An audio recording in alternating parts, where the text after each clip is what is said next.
हाय। तो ये first video है हमारे जनरल रिलेटिविटी के कोर्स में। और इस वीडियो में हम सिर्फ ये बात करेंगे कि जनरल रिलेटिविटी के कौन कौन से रिसोर्सेज हैं और मैं किस तरह के रिसोर्सेज को यूज़ करूँगा। तो सबसे पहले मैं ये बता दूं कि मैं यूज़ करूँगा तीन प्राइमरी रिसोर्सेज को। सबसे ज़्यादा मैं जिस रिसोर्स को यूज़ करूँगा वो है थॉमस मूर की book a general relativity workbook. ये बुक मुझे बहुत ज़्यादा पसंद है। मैंने पर्सनली खुद जनरल रिलेटिविटी इस बुक से सीखी है। जो सब ऑलमोस्ट 80% जनरल रिलेटिविटी जितनी मैंने सीखी है वो इस बुक से सीखी है। इस बुक की कमाल बात यह है कि ये आपको कैलकुलेशंस खुद करने को कहती है और इसके अंदर डेडिकेटेड बॉक्सेस हैं जहाँ पे आप माइनर माइनर स्टेप्स कर सकते हो और इसके बाद डिफरेंट प्रॉब्लम्स हैं इस बुक के अंदर जो कि आप सॉल्व कर सकते हो हर चैप्टर के एंड पे। इसके बाद मैं दो और रिसोर्सेज को यूज़ करूँगा जो कि मेरे प्राइमरी रिसोर्सेज में आते हैं आफ्टर मूर्स बुक, और उनमें से एक तो है शॉन कैरल की book space time and geometry. और एक और बुक जिसको मैं यूज़ करूँगा वो थोड़ी एडवांस्ड है और इसको मैं इसलिए थोड़े एडवांस टॉपिक्स के लिए यूज़ करूँगा कोर्स में लेटर ऑन, और वो है वॉल्ट की जनरल रिलेटिविटी।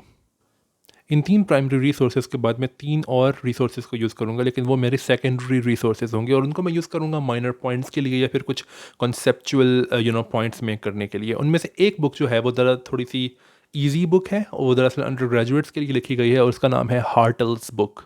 हार्टल्स बुक जो है उसका नाम है gravity an introduction to Einstein general relativity. दूसरी बुक जो कि मैं यूज़ करूँगा एज अ सेकेंडरी रिसोर्स वो दरअसल स्टीवन वाइनबर्ग की बुक है जिसका नाम है gravitation and cosmology principles and applications of the general theory of relativity.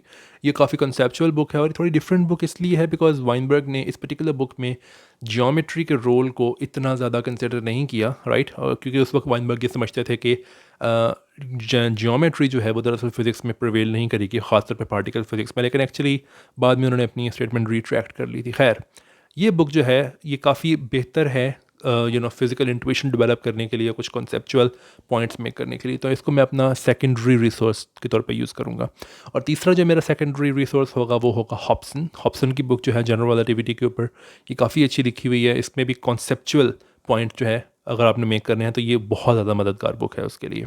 और एक और बुक जिसकी मैं बात करना चाहूँगा उसको मैं कभी कभी यूज़ करूँगा, लेकिन ये बुक ज़्यादातर जनरल रिलेटिविटी के कोर्सेज में यूज़ होती नहीं है बिकॉज ये इतनी पॉपुलर बुक है नहीं। लेकिन आई थिंक इस बुक के कुछ चैप्टर्स जो हैं, to be specific chapter number 12, chapter number 10 to chapter number 13, ये बुक जो है ये काफ़ी अच्छे लिखे हुए हैं कॉन्सेप्चुअल पॉइंट्स को मेक करने के लिए जनरल रिलेटिविटी के अंदर। और वो बुक जो है वो दरअसल है volume number 2 of Landau and Lifshitz classical theory of fields. इसके चैप्टर नंबर 10, 11, 12 एंड 13 जो हैं वो आइंस्टाइन जनरल रिलेटिविटी के ऊपर है। चैप्टर नंबर 14 जो है वो कॉस्मोलॉजी के ऊपर है वो, लेकिन उसकी हम बात तब करेंगे अगर हमने कॉस्मोलॉजी का कोई कोर्स पढ़ना हुआ।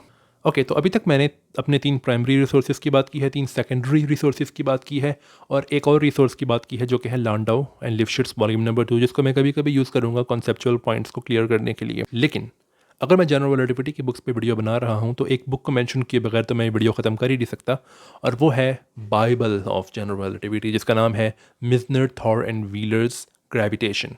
ये एक बहुत बड़ी बुक है, राइट। इसमें बहुत ज़्यादा टॉपिक्स कवर्ड हैं, राइट। तो अगर आपको जनरल रिलेटिविटी में रिसर्च करनी है तो you should know about this book because आपको कभी कभी बल्कि कई दफ़ा इस बुक को कंसल्ट करना पड़ेगा अपने किसी टॉपिक पे काम करने के लिए।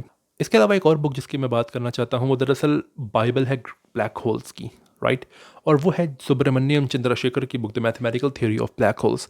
लेकिन अगर आपने सिर्फ जनरल रिलेटिविटी पढ़नी है अभी, आपने अगर आपको ब्लैक होल की फिजिक्स पे भी इतना इंटरेस्ट नहीं है, आपको सिर्फ अगर जनरल रिलेटिविटी की थ्योरी पढ़नी है तो ये बुक तब भी आपके लिए यूज़फुल है बिकॉज इसके पहले 65 पेजेस जो हैं वो दरअसल आइंस्टाइन की जनरल रिलेटिविटी को कवर करते हैं, लेकिन उसके बाद ये पर्टिकुलर स्पेस टाइम्स की बात करते हैं और इसके बाद वो फिर ब्लैक होल्स की बात करते हैं। एट दी एंड मैं दो बुक्स के नाम लेना चाहूँगा जो कि जनरल रिलेटिविटी के ऊपर लिखी गई हैं, but I don't recommend them, actually I don't like those books as such. उनमें से जो पहली बुक है वो है डी इन्वर्नो की book introducing Einstein's theory of relativity, और दूसरी बुक जो है वो है बर्नार्ड स्टुर्ट्स की first course in general relativity, right. ये दोनों बुक्स जो हैं ये मुझे इतनी कोई ख़ास पसंद नहीं है।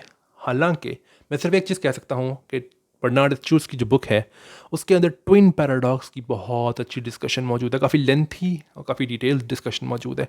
इसके अलावा I don't like that book as such, but अगर आप रेजोनेट करते हो उस बुक के साथ तो प्लीज़ जस्ट लिसन, जो आपको पसंद है सिर्फ उसकी बात सुनो आप। लेकिन मैं रिकमेंड नहीं करूँगा ये दोनों बुक्स। अगेन मैं ये रिपीट कर दूँ कि मैं जिन पर्टिकुलर बुक्स को सबसे ज़्यादा फॉलो करूँगा इस कोर्स के अंदर वो हैं थॉमस मूर की general relativity workbook, Sean Carroll की space time and geometry and Wald की बुक जनरल रिलेटिविटी। सो हम नेक्स्ट वीडियो से इस कोर्स का बाकायदा आगाज़ करेंगे। Until the next video, bye.